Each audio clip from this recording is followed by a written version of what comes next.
Over time. Watts. Composer over With Nick Verzi. Composer over time. Watts. Composer over time. With Andrew. Composer over Verzi. Composer and Composer over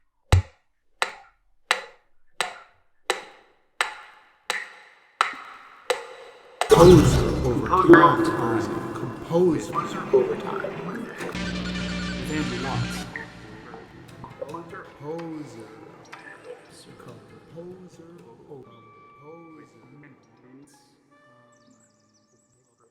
Welcome to Composer Overtime. My name is Andrew Watts. And I'm Nick Verzi.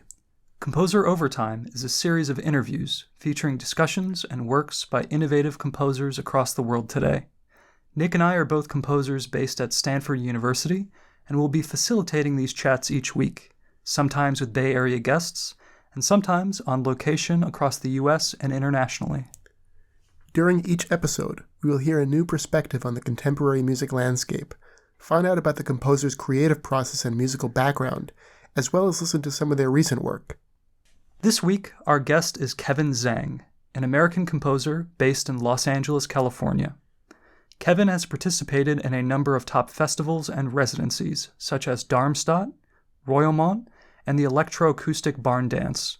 Similarly, his works have been premiered by several leading ensembles today, including the Contemporary Consort, Palimpsest Ensemble, Radnofsky Quartet, Percussion, Trio Surplus, Jolla Symphony and Chorus, flutist Ine Vanoeveren, and conductor Steven Schick. Kevin began his university education in composition at the New England Conservatory, and later earned an MFA from the Integrated Composition, Improvisation, and Technology program at the University of California, Irvine, as well as a PhD from the Department of Music at the University of California, San Diego. Currently, he teaches music technology at Chapman University through the Hall-Musco Conservatory of Music, as well as music theory and composition at California State University, San Bernardino. It was a highly fruitful interview that will be available online unbroken. Great, so let's dive right into it.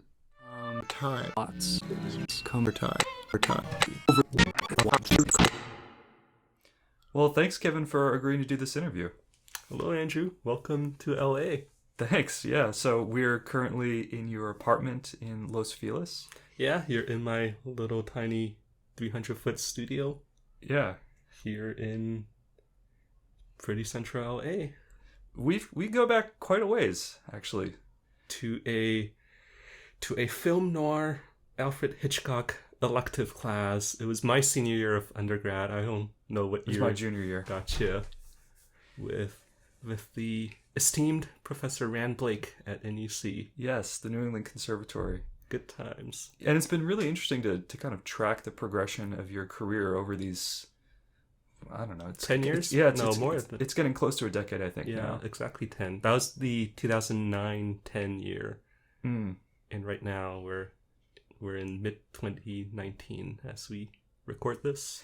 Yeah, something that I felt from NEC about your music is compared to the general composition scene at NEC, it was some of the more like modernist experimental music going on. Did you feel like you were one of the only people at NEC doing that kind of thing? It was you and Joan. Joan Pamis. Yeah. Good friend Joan. Yeah, I don't know.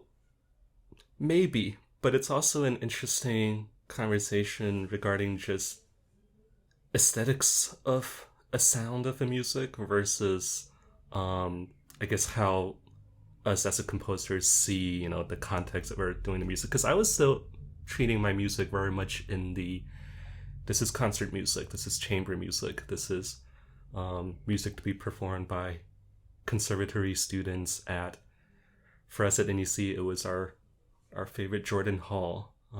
Tuesday Night New Music. On Tuesday Night New Music concert series.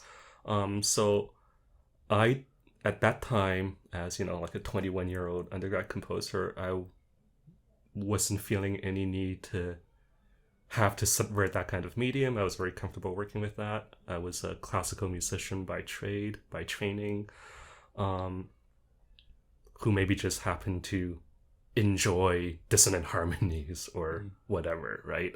But I still was seeing my music very much as these linear concert chamber experiences, to be played by that kind of trained classical musician for that kind of same audience that might hear or might think of contemporary music as neotonal, romantic, orchestral music, etc.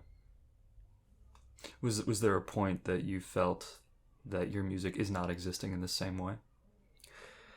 I don't think there was a definitive point. I think maybe just a gradual progression towards towards conversations with other artists, with just having more exposure to the kinds of work that other composers are doing. I guess for background, for me right now, I haven't written too much concert music in the last 2 or 3 years. Most of my work in the last few years have been stuff that's either durational or electronic or purely electronic, or stuff that's sound design, especially for contexts like to accompany dance pieces. But it's been a while since I've written a purely notated acoustic piece to be played in concert by chamber musicians from beginning to end. But it's never been a conscious decision to break from that mode of writing. It's just an interest to explore other ways of presenting pieces. So I remember as part of that Rand Blake Film Noir course that you had presented a piece. I believe you were performing. It was a saxophone piece, or maybe it was an assignment. Was your entry into composition through improvisation and performance on saxophone? Yeah, I remember that piece was a response to, I guess, a prompt for a scene or something that we had to write something in response to. But yeah, my entry to composition was definitely via, not so much improvisation, but definitely via playing piano and clarinet and saxophone, taking piano lessons, or really being forced to take piano lessons as a 9-year-old by my parents, and then playing clarinet in middle school and high school orchestras, and then eventually composition just as this natural thing to do from there. No romantic epiphanies of composition. It was just, hey, I'm already playing, I want to doodle and write down stuff. Were you studying composition formally? Eventually. Okay.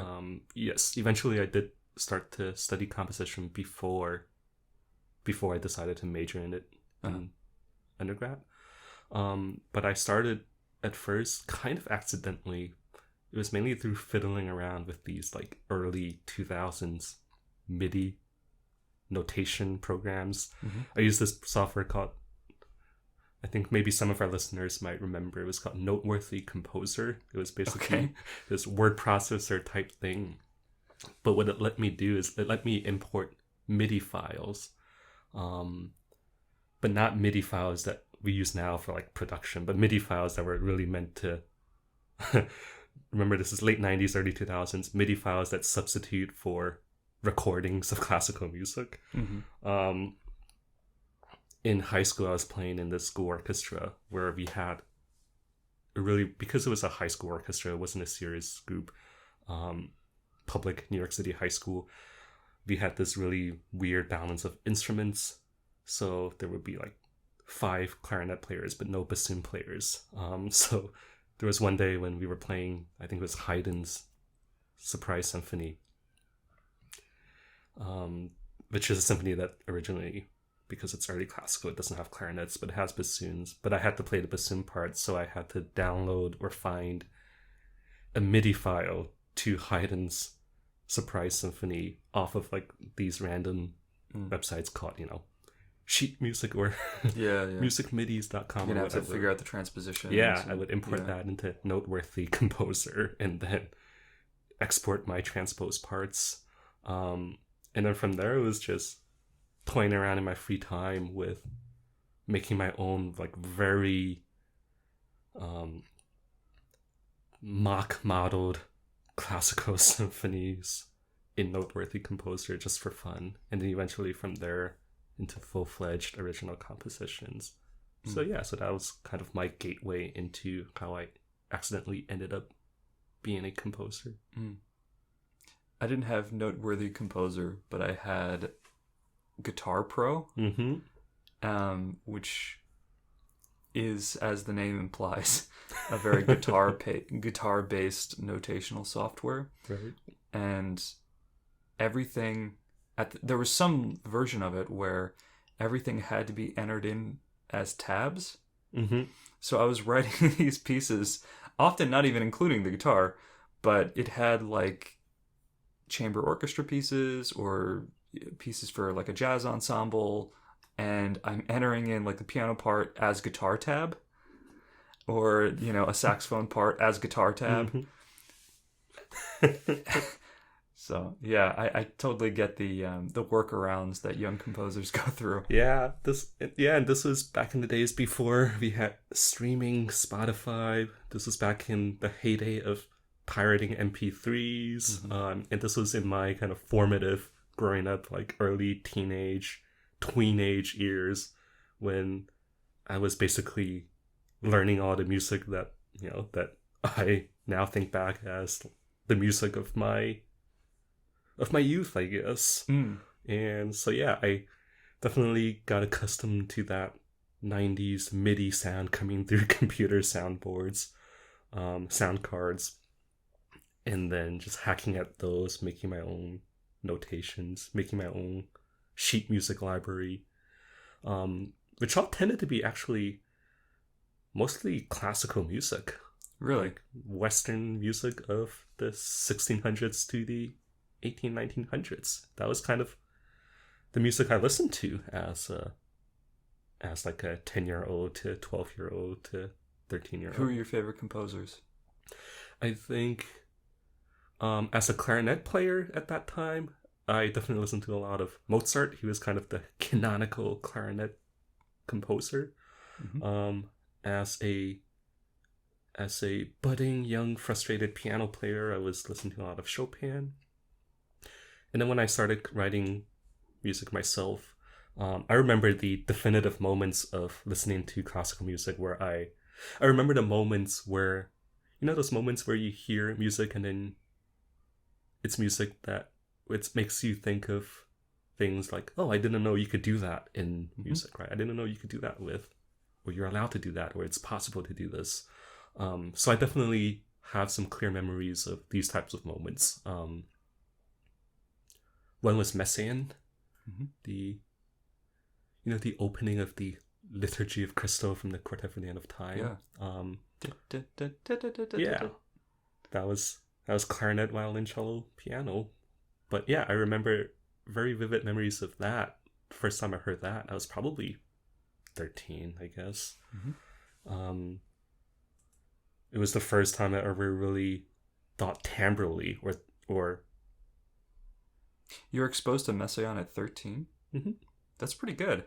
I'm approximating 13, maybe. No, that regardless, that's very good. It was definitely early high school. So either 12, 13, 14. It wasn't any later than that. I know because by 14, by junior year, I was definitely trying to write in kind of styles like that, like your early, mid, pre-war, World War II era kind of Western classical music sounds. I was trying to create those sounds myself. But just hearing the high, kind of sustained, wavering, pitchy harmonics on cello, that was a sound I've never heard before. And that was a moment where I thought, oh, this is kind of creative and almost shocking to an extent. I had a few moments like that. Are there any parallels that you can identify in your compositional practice now that draw from this early formative period? I think that search for that moment of, hey, that's something that I didn't know you could do. That's a typical life experience that I think we always try to chase, right? In everything that we do, in like when we, it's in the composer's high, right? You're chasing the next high. The foods that we eat, the coffee or the beer that you try. Oh, hey, I never knew that beer could taste like this. This is interesting. I never knew that coffee could taste like this. This is interesting. So I try to aim for those types of moments artistically, musically, or sonically, or I guess sometimes formally, although I find that really hard to do. But I think it's a goal to set out to do. Mm-hmm. Yeah. I feel like for myself, the big parallel was more so through my playing. The music that I was attracted to as a guitarist involved a lot of saturation and noise and virtuosity. And even though I went through a really long period of writing music that did not address those things, what I was developing was a sense of orchestration and understanding of forms and technique. And then once I felt like I had, a good background in that, those earlier influences started to trickle back in now with these newly established understanding of the compositional landscape. Yeah, because all we are is just a collection of our influences, right? And there's even if we try to consciously subvert or work against the things that we enjoyed, even that in and of itself is a reaction to our influences. I think because I have listened to a lot of in my early teens, I have listened to a lot of your typical canon of 20th century Western composers. I probably did accrue a lot of just intuitive tastes of how harmonies progress or how form or lines progress. And when I first started writing, it was kind of interesting because I was lucky to have started taking composition lessons by junior year of high school already. And I definitely saw the value in approaching certain aspects of composing almost self-pedagogically. For example, just trying to write things consciously defined by style, or consciously trying to write a piece in sonata form, or consciously writing a piece in 12th tone, just for the sake of 12th tone. Sure. Or trying to write a piece using this exact same instrumentation as random arbitrary symphonic composer. And I don't know why. I did that other than just doing it, other than just intuitively already becoming this pedagogue of myself, of, hey, this is the music that I like. Just copy the music for the sake of copying it. I wasn't really concerned with, that kind of drive to originally express myself or whatever. Right. I don't know if I still am, but who knows? But at some point, you switched to a lot of electronic and electroacoustic works. Was there a drive for that? Yeah, remember so we were both at NUC. We I don't know if you got to know John Malia well. Yeah, I took all of John's classes. Yeah, he was great. He was great. He was my first electronic music kind of exposure. He was the first person who, when I was taking his classes, I got to. Yeah, it didn't take me until maybe midway through undergrad to discover composers like Pierre Henry or Schaffer or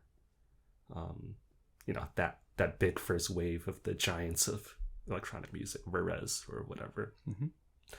And I guess I had another one of these moments with those composers with, oh, I didn't know you could or are allowed to, or it's possible to do this. There's a great piece, Pierre Henry's Variations for a Door on the Sigh, that I just obsessed over for like a semester. So that was the first time I decided, oh, I could record object sounds, I could do field recordings, I could do soundscapes. And that was kind of freeing, very freeing for me at that time, where I'm burnt out fiddling around with how to notate this thing correctly and how to get into Sibelius and get it to look right and sensible printed on a page. Right. Having that as an outlet really freed me up to just think, okay, even if I'm burnt out doing these concert pieces, I could still be very productive creatively in this side medium where I don't have to worry about the weight of the technical precisions for a lot of these things. I think it is worth mentioning just because I've never met a composer, at least among the sort of music that we write, that's much more demanding and at times non-traditional, who does not have substantial gripes against the different notational software. I mean, I certainly do, but it's also I guess it's, yeah, I have gripes to the point where you can feel limitations affect the thing that you actually make. Yeah. For example, there's definitely an issue when, for example, you want to do something, but then you realize, oh, that's going to be too hard to do in Sibelius, so I'm going to try to compromise. That's definitely happened every once in a while here and there. But I don't know, it's also a source of, to complain about notation softwares, it's a source of camaraderie amongst the community, right? Sure. Just like amongst electroacoustic composers, it's a rite of passage to have your max patch crash in performance. And as a community, you embrace that. You embrace the risk and the failures that might happen there, and you laugh about it. Yeah. And it's all part of the practice. And yeah, and I don't know, for us in the composition world, in our little niche of the larger music composition world, there is still very much this currency, there's almost this business cardy element of you presenting a score to somebody, right? Yeah. Of you encountering a composer and your mental image of that composer is what their music looks like as a PDF. It's a proxy. Yeah. For someone's I'm hesitant to use the word intelligence, but like musical personality. Yeah. Yeah. And it definitely, I mean, virtually every composer I know at least has some sort of level of self-consciousness about what their music looks like. Yeah. Some of them even to the point of what it feels like tactilely, or what, the way that you bind them, the way that you... 3 copies of my dissertation score. They're bound, and I use specific cardstock paper, and I have my own binding machine. It's something that we obsess over. Yeah. Some of us do, at least. Yes. Yeah. And because it's quite often our first way of contact with an audience. Because our community is small enough where in most of our concerts, we know the audience, we know everybody there. Right. Not always, but in many. Sure. We know who they are. Or when we go hear some other concert, we already know the composers who we are going to hear. More often than not. Definitely. Even if it's new works, we're still familiar with the trajectory of these composers, and we kind of know their musical language and their aesthetics. Yeah, and we've often seen their scores. Mm-hmm. We've seen them on Score Follower or on PDFs. So it's all, plus, there's the whole kind of the economic side of how this industry operates.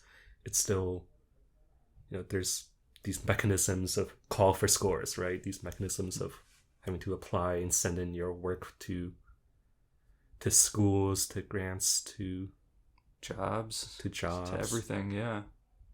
So it's all part of I kind of think of it as the paraphernalia of our field. Mm-hmm. There's the music, but then there's also the musical paraphernalia that accompanies the music. Yeah. The bits of scores, and not just the scores, but like the signatures of how somebody styles their slurs and their ties.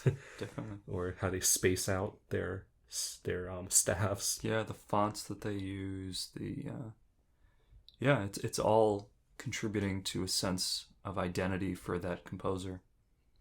I think this is a great point to jump into some music. Sure. Since we've been talking about concert music, probably I think we should listen to a recent vocal and ensemble piece.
So we just heard Wild Twigs Make Minor Adjustments.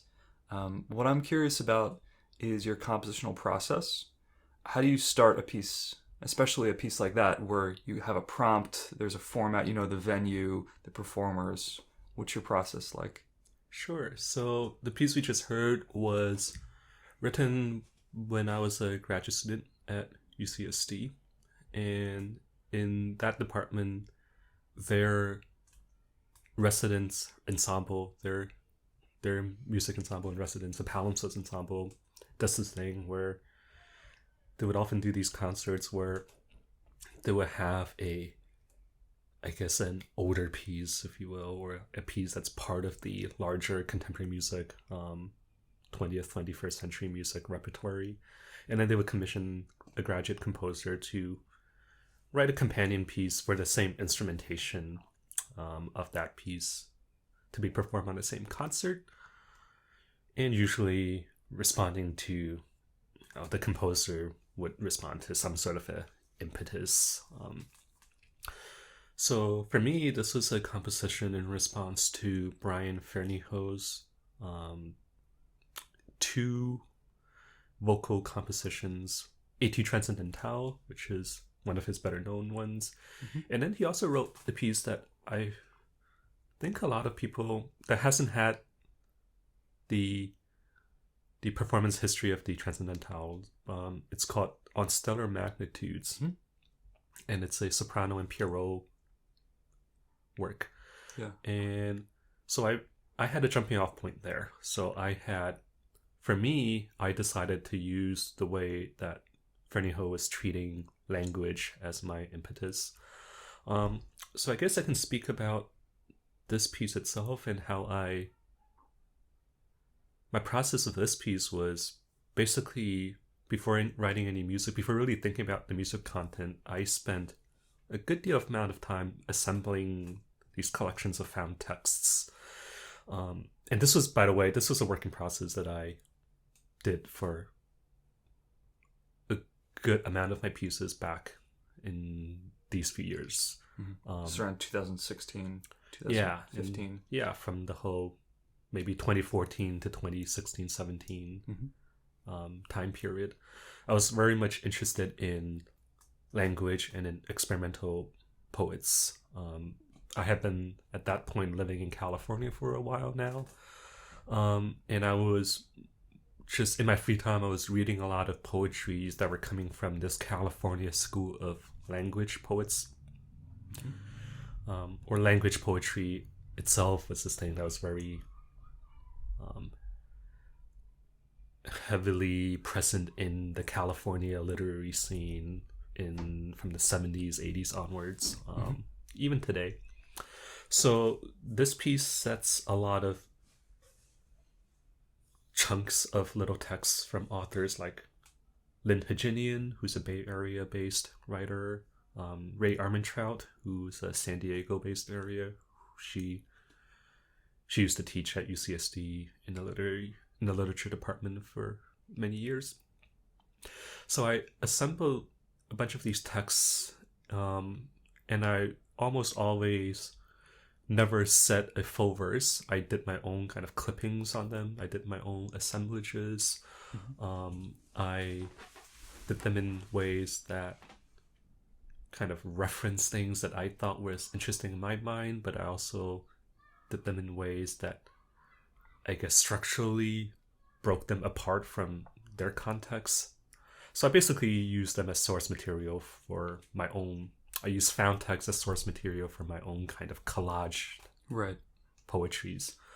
Did you have any correspondence with these authors? Only a few of them. Some of the UCSD folks? Yes. So I had written Ray Armentrout, and I had also been in correspondence with Lynn Haginian, whose partner is a sax player. So I think she is familiar with the kind of the musical world, too. Because UCSD has a very specific, I would say, musical direction, at least within the landscape of American universities. Right. The composers there, when they're setting text, they typically aren't, writing song cycles. Exactly. Or doing strophic Right. stanzas. And if you're mentioning to an author, oh, I'm a composer, I'm interested in some of your text, that's probably the first thing that they're going to think of. It's going to be used in that sort of setting rather than a much more loose and fragmented experimental music setting. Precisely. And the way that Brian Fernyhough set his text on stellar magnitudes was he did a very Dada type of process where he did a lot of arbitrary arrangements of nonce phrases. Because his piece was called On Stellar Magnitudes, it had a rough theme of the celestial, the stars. He had names of stars or constellations, and he used that as a way to arbitrarily organize the structure, to alphabetize his words. Mm-hmm. And I think what was important for him in that context was the ways that when a singer sings a word, that becomes part of that singer's instrumental palette of timbre. But it's to avoid this idea of when I'm singing a song, I am giving this musical, emotive articulation of the song's lyrics, phrase, meaning. Mm-hmm. I think he deliberately wanted to avoid that. And I think I decided to piggyback off that a little bit, to think about the words that a singer utters, the consonants and vowels that she makes as part of the articulative or the timbral or the sonic palette, much like if you were writing for a flute, the tongue pitches or the tongue rams become ways of articulation, and it becomes sonic motives. There's not necessarily any semantic meaning behind those. Yeah, at least on a level that's very consciously different from, say, if you were to word paint a poem. Right. Of course, it's problematic because we always force meaning. We can't just listen to a word that we know and ignore its meaning. But yeah, so that became things that I thought exciting to play with, this balance between the abstract versus the semantic. And the semantic was never I guess I was drawn to this idea of something that's inviting you to find meaning in. Mm-hmm. But of course, consciously, at least from my end, it didn't have a didactic meaning per se. I should mention, just for our listeners, that you live right across the street from a middle school. Speaking of sounds that may have been disembodied from the meanings meant at some point. So we have the sounds of probably 100 middle school students at gym class. It's recess cycling time. Through, or recess, or yeah. I think we're hitting up, is it 11 a.m. now? It's probably the first wave of lunch. 10:10. Gotcha. Yeah. Gotcha. It's probably gym class then. Yeah. So it's a massive middle school across the street that has been a source of lots of great sonic happenings, especially gym class when they have gym units of basketball and hockey. The sound of 100 hockey sticks banging on recess pavement is quite interesting. So going back to your composition, you're starting out with the text assemblage. Are you then working on paper, or are you doing all of this digitally? Are you sitting at I feel like you're probably not, but maybe are you sitting at a piano and like working out rhythms and pitches and things? Sure. I have found in the past few years that I've definitely appropriated some of the ways of working that you might associate with like a poet or a writer. Okay. I find myself making these tiny zines that are just compilations of found materials, of collaged pieces of text, of drawings or whatever. For me, when I eventually do put them into music, at that point, that usually follows me already having put together various types of documents in various types of mediums, driven by the text itself. So I really like the heterogeneity of this kind of creative process. I really like sitting down to work and being surrounded by a messy palette of Word documents and PDF files on a screen in front of me, but also little zines, but also ripped apart sheets of paper on a table next to me, and just scribbles on notebooks next to me as well. I don't think I've ever had two pieces ever that were written in identical processes to each other. Is this a conscious effort to come up with a different impetus for each work and a different mode of operating? It's definitely something I've noticed. So I'm definitely conscious of it. I don't think it's something that I've prescribed that I have to do. But it's something that I'm comfortable working with. And it's something that, I don't know, because of course, we were talking about the currencies of music composition earlier. And of course, in many ways of working, especially in our communities, having to produce that finished piece is important to, have on your repertoire list, to have documented. But I don't think in most scenarios, I think process is more fun and rewarding and nuanced than result. The result is important in terms of many of these things that have to do with the structure of how, we place ourselves in the world. But I don't end up listening back to my work with the same kind of emotional investment or fun or engagement that I do during the weeks or months that I'm working on a piece.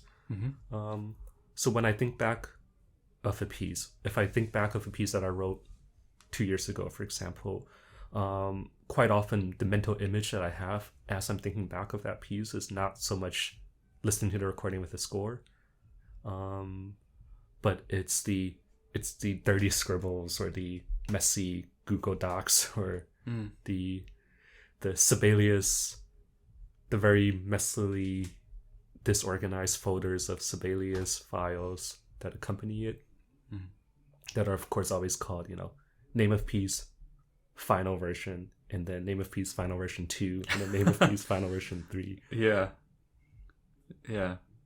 I feel different composers probably could point to different parts of the timeline of a composition as their favorite part of composing.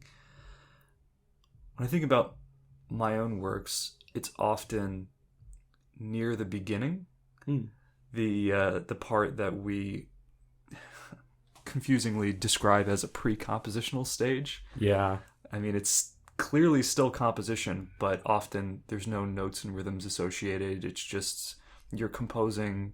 You mentioned zines, so it would be something like that. But for me, it's like graphs of different types or collections of weird pitch sets and things. Or sometimes just in prose, I'll write out the function that the piece needs to undergo at different parts of the work and the relationship between one part and the next part. Or sometimes it's an acoustical phenomenon that I'm examining in the piece and how that needs to function. I find that really satisfying. They're all part of the musical paraphernalia that we come back to. Yeah, and those are all things that I really value, sometimes more so than the actual end product. And it's something, those are the things that make me look forward to when I compose, right? It's, I mean, I do not actually like the nobody does the actual editing or the actual part making. But I do kind of like that. Yeah, I think, as you mentioned too, that early stage of when the possibilities are all on the table. Yeah. And then that honing in and then seeing something take shape is, I think, sometimes as rewarding as when it does take shape in a fancy concert hall with musicians and attuned listeners. Right. But of course, those are nice moments too. I find those to be very stressful moments. During the premiere, I mean, we have no control, so I'm just sitting there on the edge of my seat thinking both, I'm as quickly as possible processing the quality of what I'm hearing. I'm anticipating different difficulties that may occur in the next phrase, and then I'm also comparing what I'm hearing to the phrases that have just gone by, and making sure that the flow is correct and the context and the builds are correct. And premieres are a mess for me, at least, if not for other composers. I know this is going to sound contradictory and hypocritical to how I describe what the things that I like just before, but I do find myself guilty of, before premieres, while I'm composing, I find myself almost always listening back to my piece with this mock mindset of listening to it in concert. You know what I'm talking about? I know what you're saying. Yeah, it's, if I've produced 10 pages of a score or whatever, and then it's the end of that session, then I would just sit back and listen and close my eyes and pretend that I'm listening to its premiere, and this is what it sounds like. This is I guess it's probably not a uncommon thing to do. I think all composers probably have to do this to assess, the overall piece. Yeah, I think each composer also has a slightly different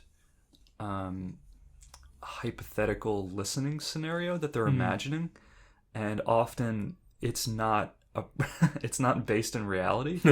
So when I'm composing, I'm imagining myself kind of, to borrow like a video game term, like a god mode sort of thing, where I'm this specter of sorts above the stage, and there's no audience. It's just this viewpoint where I could see everything at the same time and have this ideal space to hear everything that's happening.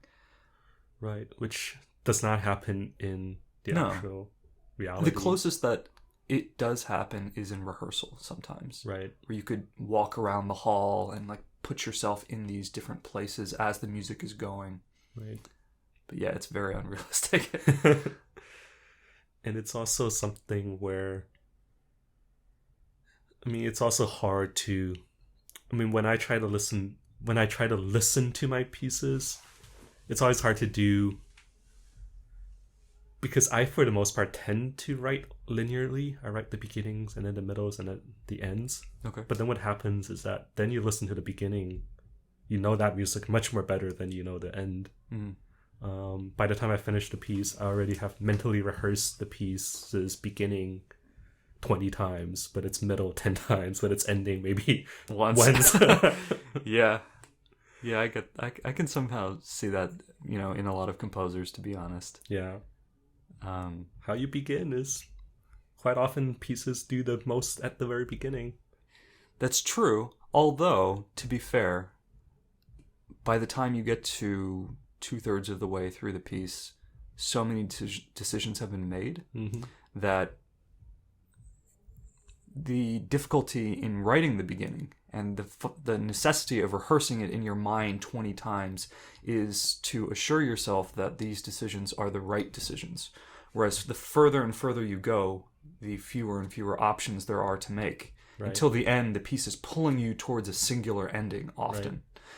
Right. So having only thought about how that ending is going to work a few times may be all that's necessary, because that's how it needed to end. Right. Whereas it didn't necessarily need to begin that way. You decided it had to take this specific shape. I think back a lot on the classical music at its time before recording and reproducing technologies, and how whenever you heard the music it's probably the first and only time you'll ever hear that music ever. And how that's probably affected, or how that's for sure affected Western music's relationship to form, to even the idea that in the sonata form, the exposition, the first theme repeats, but then in the recapitulation it doesn't, because we've already heard that by that point, so it sounds more natural and balanced and not repeat.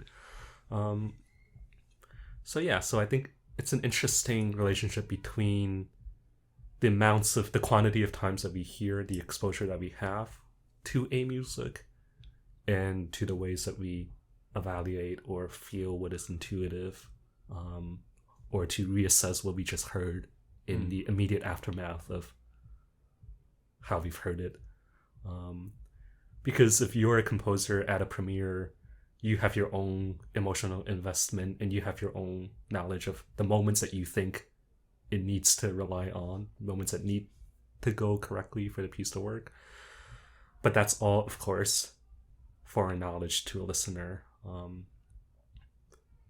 So sometimes I may not be the best evaluator of my own music, and my investment in it is different than somebody else who might be listening to it.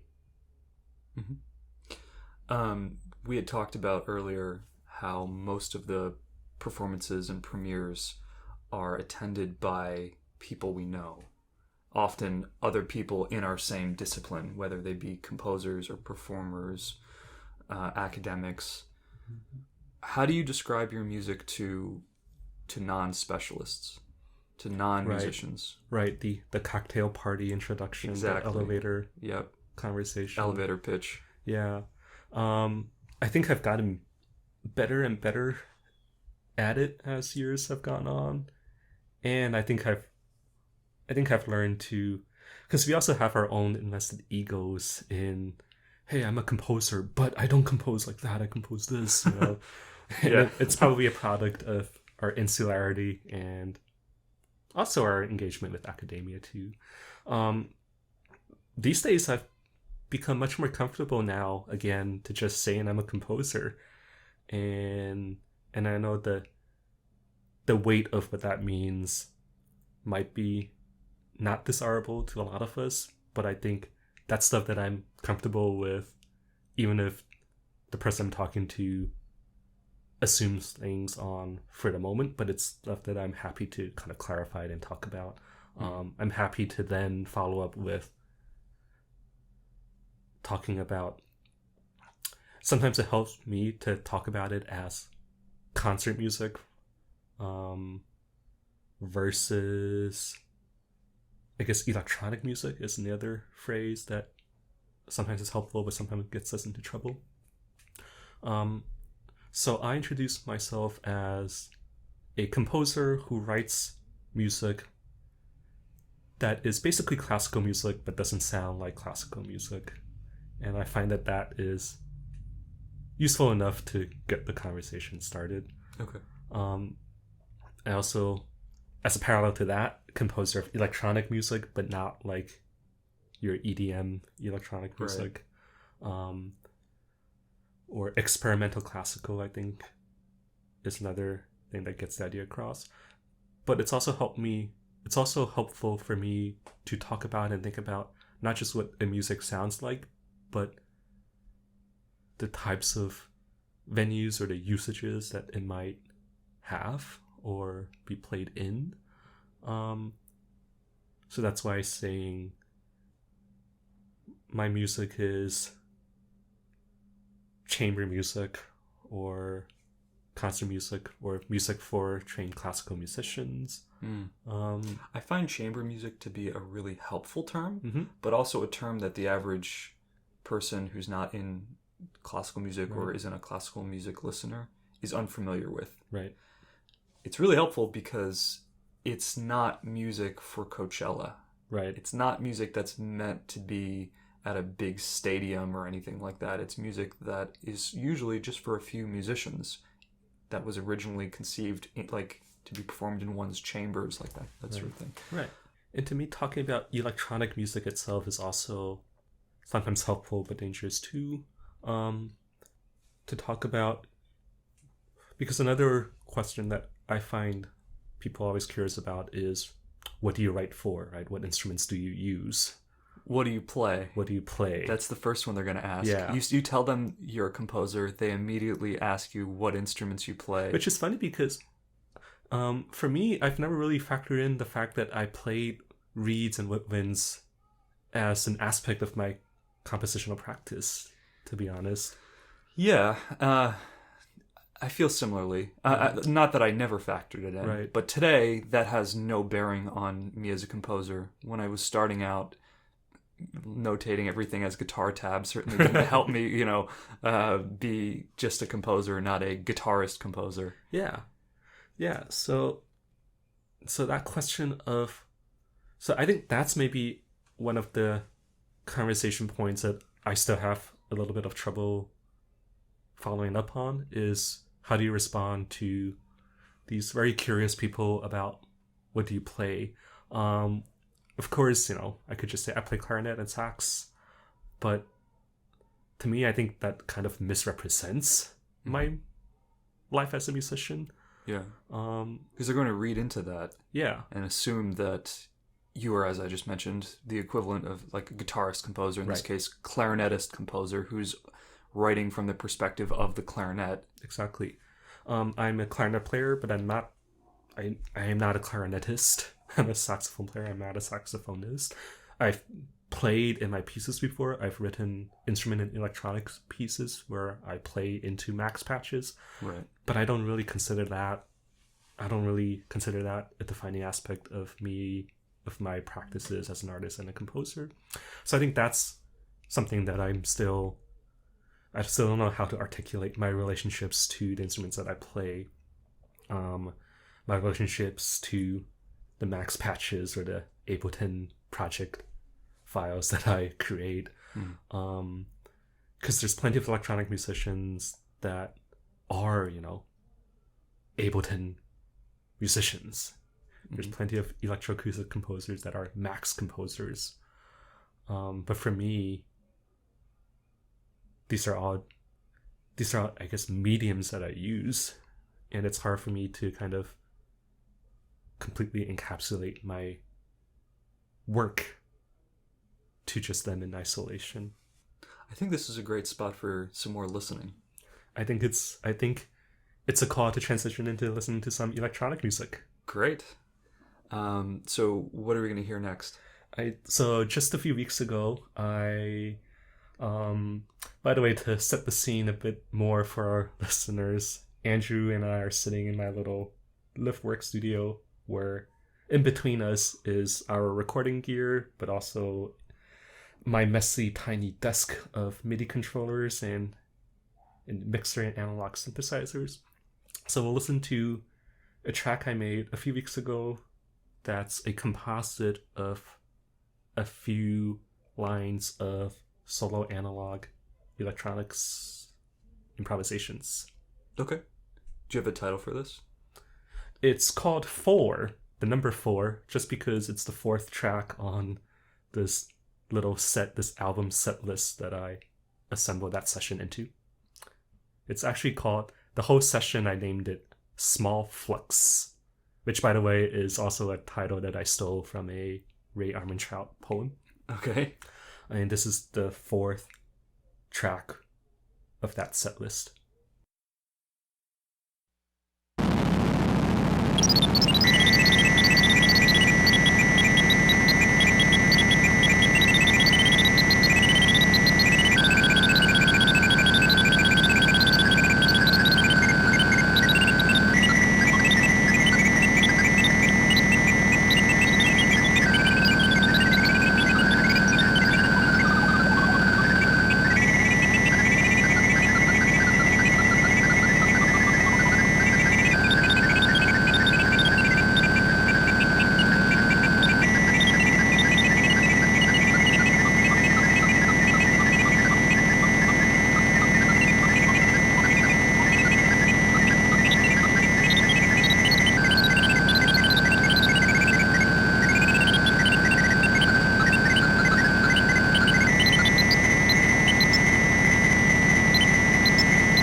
I'm curious about for each of the guests is parallel artistic practices.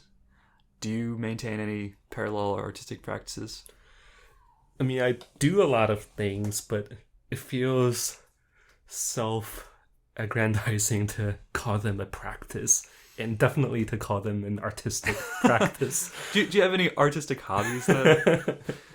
I definitely consume a lot of, well, texts, we've talked about that, and I've dabbled in trying to write them, but very rarely have they've been shown to eyes that are other than my own. I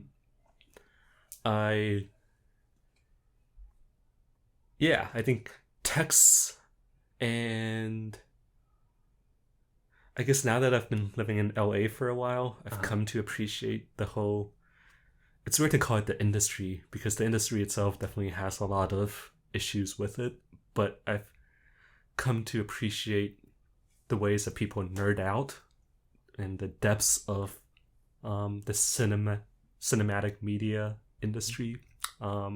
Even like the most mainstream commercial ones, even mainstream Hollywood has its own special rhythm, has its own special kind of baggage and discourse that people, especially in this town, in these blocks, are very much attuned to.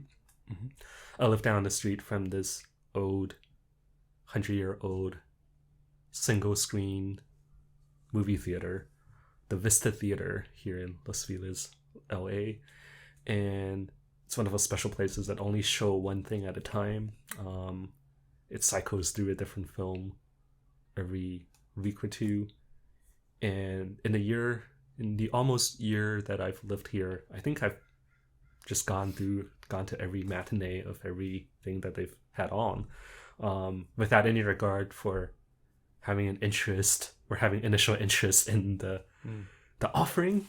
But it's something that, these are the $6 matinees. Yeah, you can't beat that. Yeah, it's just, if you have a lazy afternoon, just hop in down the street to watch a random Hollywood film in this old 100-year-old kind of old Hollywood cinema. Yeah. And that's just part of the rhythm of my life on like a day-to-day level now. Do you see yourself composing for film at some point? If it's something that I think I would be interested in, but it's something that back in my student days I've definitely written a lot of music in response to prompts, either for class or something like that.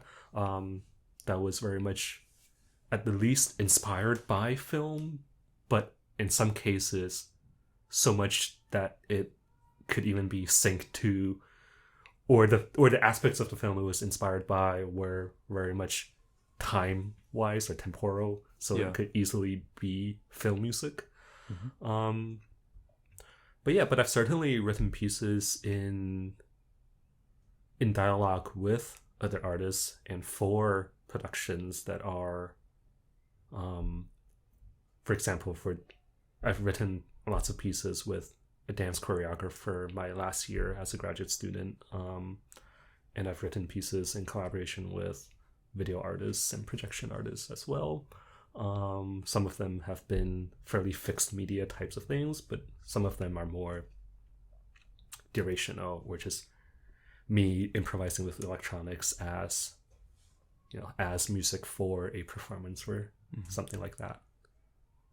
Something else that I've just thought about now. We both grew up on the East Coast. We both went to college, the same college, it happens, in Boston. And then we both moved out to California.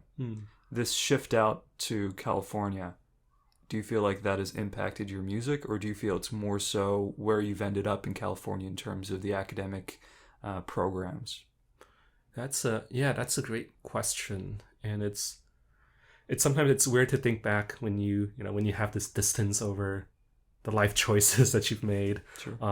The institutions that you have become accustomed to or have been parts of.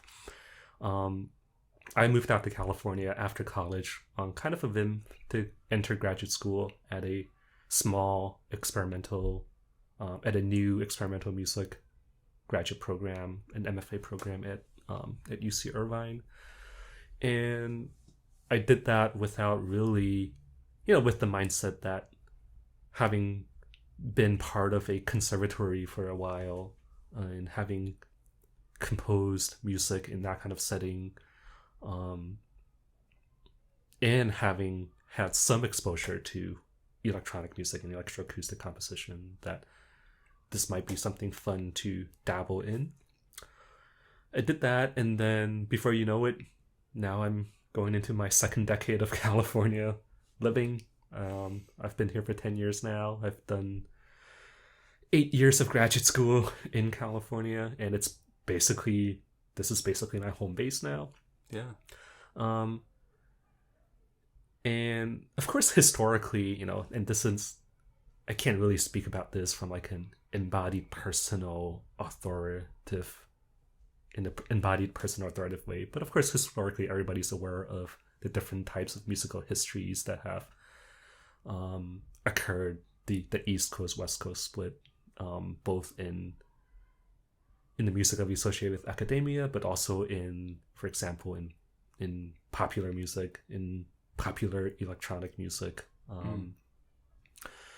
And that's one of the easy cultural artistic binaries that could be drawn between, I guess, life on this continent.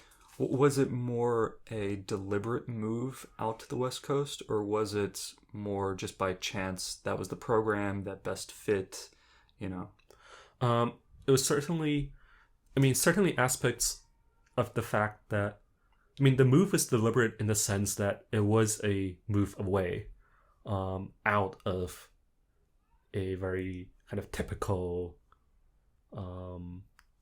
European model conservatory type of training, which I really was grateful for and appreciated. Yeah.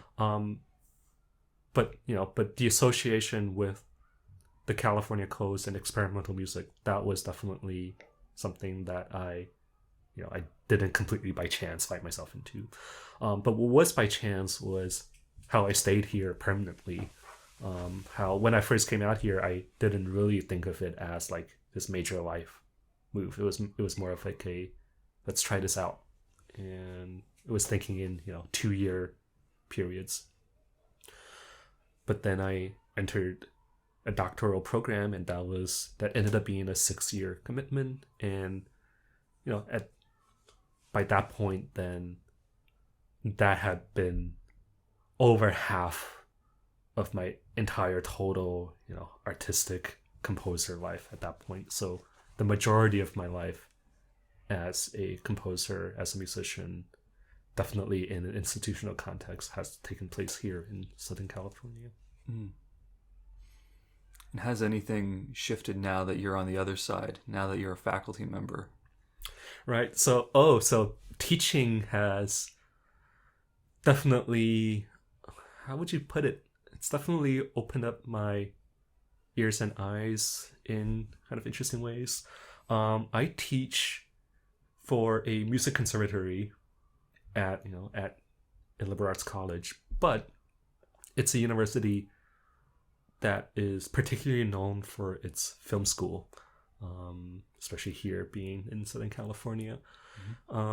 So most of the students that I've had, so I teach music technology, directed research topics in music technology. I teach a lot of private lessons to music technology minors at Chapman University. But most of my students have been film majors who are training to enter the commercial film movie industries as either writers or sound designers or other types of subfields. So they are taking music technology, they are minoring in music technology with that kind of larger context, and a lot of them are interested in music technology for sound design, but also as a lot of them are music production hobbyists. So they're looking at this as almost like a trade school where they're trying to get specific technical fields. To an extent, what they're definitely not is they're definitely not from backgrounds of concert music. They have never thought of the work that they do with sound and music as this thing where you're supposed to go sit and listen to in a hall and just listen to in order. So that's not the background that any of my students have ever come in with. A lot of them are, or at least a few of them are familiar with making music for film scoring, although that's not principally what they or I do. But certainly doing bedroom production is a very common interest for a lot of them. So I definitely do a lot of that, and it's stuff that I learn from them as much as they learn from me. And it's a world with its own kind of privileges of what to listen for. It's a world with its own artistic attenuations of the things that are present in a music. And I've also found that it's also, one of my students, she's got great ears, great technical abilities with mixing and mastering and with software and with recording, but also the ways that they evaluate the work that they do, when the ways that they put their work out there. It's also something that was kind of foreign to me, coming from the world that we came from. For example, very proudly, one of my students once came in at the end of a semester, having finished her project, having finished her track that we made together, and she posted it on her SoundCloud, and it got reposted by some prolific reposter, and then she got about 30,000 plays overnight. Wow. When every other track that she's ever made has like 20 or 30 plays. Yeah. But this was her source of validation and pride, right? And this was a way of, you might write a piece and get accepted at a festival or get grants from a foundation to support it or expand it or to if 30,000 people listen to a work of mine, I guess I feel good about that, but it also doesn't necessarily have any impact on my career. Right. Whereas you're right, 5 people could listen to it, but if those 5 people are grant-giving, committee members, right, that's suddenly very significant. Yeah. So having taught in this very, this in many ways very different context, it's come to, it's definitely affected the ways that I think about, I guess, music making and what it means to make music in the 21st century and what it means to make and share and consume and I guess even play or perform, beyond the old Western notion of the music as art, as this form that's kind of sacred within the composer's own output. But there's also this side industry too with a lot of these commercial production where it's so easy to make music now, especially with if you have softwares and plugins and instruments. Right. There's not the same barriers to entry as there were in previous generations or even previous decades. Like, when you were talking about the MIDI things when you were a teenager, like, people have way more sophisticated and easier to use interfaces. Yeah. I was reading a interview recently with that DJ deadmau5, who of course is a very popular mainstream commercially successful DJ, but he said something to the effect of, you can get any random teenager, you can give them a copy of Ableton Live and half an hour to watch a tutorial or something like that, and they could produce a track that's as good sounding, as well polished as the tracks that he's putting out right now. Some of that may be hyperbole. It's probably but- it's also yeah, and it's also speaking from like that position of privilege of already having been successful. It's when like right. it's when some famous concert pianist tells you that, oh, anybody can play a note on the piano as good as I can. Yeah. It's easy for them to say from the loftiness of the success that they've already accrued, right? Right.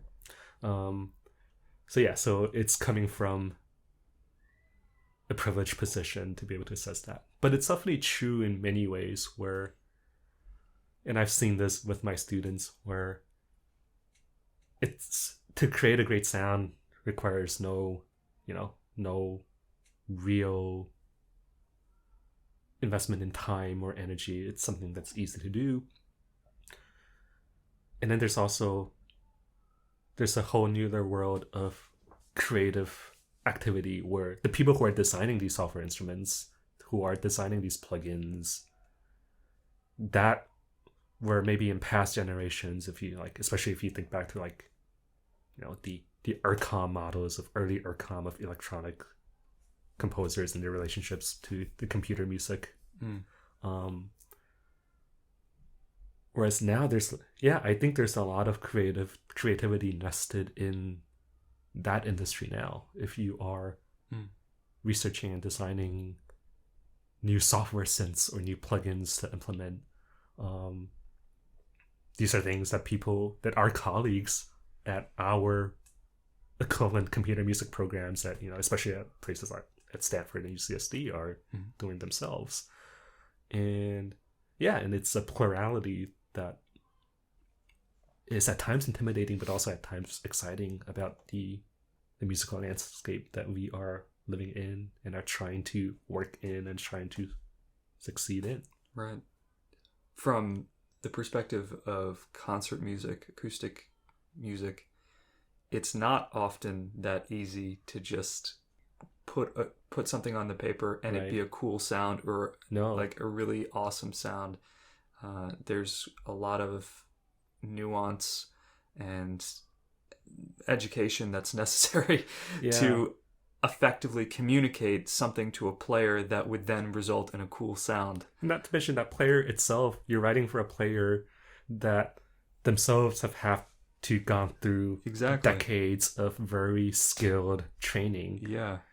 No matter if you're writing something very modernist with a lot of extended techniques, but even if you're writing triadic pieces for chamber groups, for string quartets, you're still writing for musicians that needed to have the skills to have trained in that practice for many, many years. Yeah. So this electronic music that you're describing, it's being produced by undergraduates, they're sidestepping, collective decades of experience from both parties. Right. Which is a really powerful tool. But also I feel like what's lost is then a concern with aesthetics. Right, because it's something that you, to an extent, are removed from, because, if you are, for example, if you need to have a drum beat sound, right? And then if you're going to Logic and you're choosing to use your 808 drum machine plugin, which I do, and a lot of my students do, but they might, it's the difference between choosing that plugin because I like the claps and the snares on the offbeats versus I grew up listening to 80s Detroit house with like Juan Atkins, and this is the Roland 808 is the drum machine that they used, and that's the sound of that decade. I find that almost never is the case with, with the associations aren't there. Right, the associations aren't there. Or at least they're not the same associations. They might like it because some other contemporary artists use the same 808 emulator. Right. So right. They're influenced by the influenced rather than influenced by the original. Sure. This is an interesting conversation, and I'm thinking of parallels because there might be parallels between a composer, a Eurocentric modernist, high modernist composer deciding to use a specific extended technique that if somebody is accustomed to listening to Beethoven might think of as a very out there technique, but might be part of like a canon of extended techniques, right? For example, like a scratch tone on a violin might sound very experimental and abrasive to somebody already very accustomed to listening to even violin music. Yeah, violin music, or even modern classical music, but for somebody else, doing that sound might be a reference or a cultural artifact directly of another certain canon, a heavy canon of music too. Sure. Yeah, the using this, maybe the scratch tone is the equivalent of the sonata recapitulation or something. I don't know. Yeah. Or your tongue ram or your... Right. Yeah. They are so ubiquitous today. Right. That, of course, you could claim a use of any of those techniques in a given piece is for specific conceptual reasons. But your listeners are your peers, and your peers have these associations, so you're going to have to be conscious of those associations too, whether or not those are the same reasons why you're using it. Yeah. And of course, if a composer from your new music world decides to use a Roland 808 drum machine emulator in their piece, then that itself also, that reverses the, hey, am I using this to reference like a 80s? Am I trying to put you into an 80s Detroit club, or am I trying to put you into that kind of lineage? But then there's also a different conversation about the levels of access and privilege and knowledge there as well. If you're appropriating a club sound in the concert hall, what's the transaction there? What's the ramification there? And we see this a lot, where in the past few decades we've seen a lot of composers, quote unquote, I'm making air quotes right now, elevate what might be thought of as the vernacular into the realm of music that now gets grants, or or the sounds that used to be thought of as the common sounds, but are now the sounds that if you make, you are now considered hip and cool in an academic context.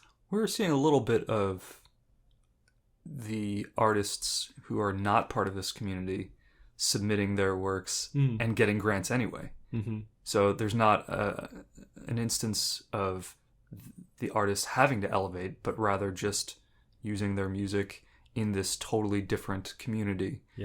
I'm thinking specifically of the Kendrick Lamar Pulitzer Prize winning. So there was no modification to make it, better geared or, appropriately directed towards contemporary music listeners. It was just submitted as it is.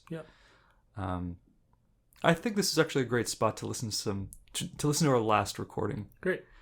Let's see. I think since we're talking about pluralities of practices and about just the complex landscapes of us as individual artists within the larger, broader world, I think it's a good time to transition into some interdisciplinary work of sound designs that I've made for dance.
How many projects have you worked on that involve dance? So the one we just heard was part of a series of what ended up being 3 separate projects with actually the same choreographer. Her name was Aurora Lagatuta. She was at the time a graduate student at UCSD too. So yeah, but it's also so it ended up being 3 separate projects, although they do share a lot of the same ways of working, a lot of the same initial recordings and source material that I used. So it was kind of an interesting practice in that it allowed me to think very modularly about the work that I do instead of as these pieces that exist as standalone one-off pieces. Mm-hmm. Which is a very common way of thinking about our work as composers. But something that ended up being 3 separate pieces, but to me are all modules of a similar kind of practice. They're all semi-improvisatory. They're all treatments of similar sound sources. So working in this interdisciplinary way has also been kind of eye-opening and helpful for me in thinking about and parsing through the work that I've made. So what projects are you working on right now? So right now I am making a return of sorts to music for the concert hall. I am in the very, very early stages of planning a cappella vocal choral composition for 16 solo voices. Mm-hmm. And this would be performed this summer at Royaumont by a France-based choral ensemble, Les Métaboles. So I'm in the very early stages of thinking about that. It's going to be my first acoustic concert piece in a couple of years. Okay. And I'll be very curious to see what facets of my previous life as a composer remain and what facets get reinvented. I haven't really thought about the texts that I'll be setting or using much, although I am kind of drawn to return to this working with fragmented pieces of poetries. Mm-hmm. Where do you see your music heading in the next 5 to 10 years? It's hard to predict. I mean, there are definitely uncharted waters that I've been interested in when I listen to music that I've never really had opportunities to try to dabble in that I would like to. And then there's also I think about venues and the types and the whole kind of the social world that gets attached to musical performance and concert making today. Because I enjoy and go to and consume a lot of music at gigs in alternative types of venues, but I myself have always had the fortune of having access to skill-trained performers and polished concert spaces. So there's always this interest in branching out into smaller, more DIY venues, but while acknowledging, that I've been fortunate enough to have had the background where I know for a lot of musicians that was by necessity and not by choice. Right. Whereas for me, I'll be somebody who will be entering that venue from a more privileged point. Mm-hmm. Of freedom of artistic expression or whatever, as opposed to, you have to have this in a house concert as opposed to your finely tuned big concert hall. So I don't know, I can't predict with any authoritativeness where my music will be in 5 years, but there's certainly aspects that I've dabbled in that I feel drawn to that I don't see myself moving away from. For example, these types of electronic improvisations coexisting with the very sculpted in Sibelius, complexly notated concert music. Great. That sounds like a perfect place to end. It's been my pleasure chatting, Andrew. Oh, of course. Yeah, thank you so much, Kevin. Thank you.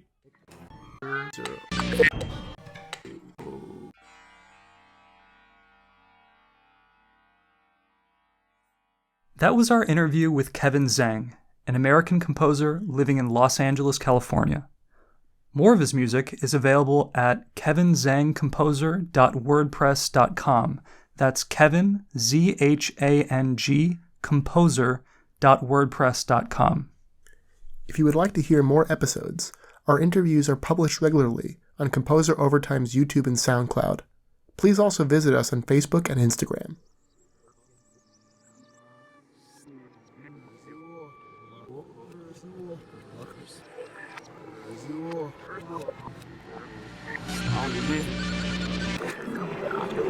Zero.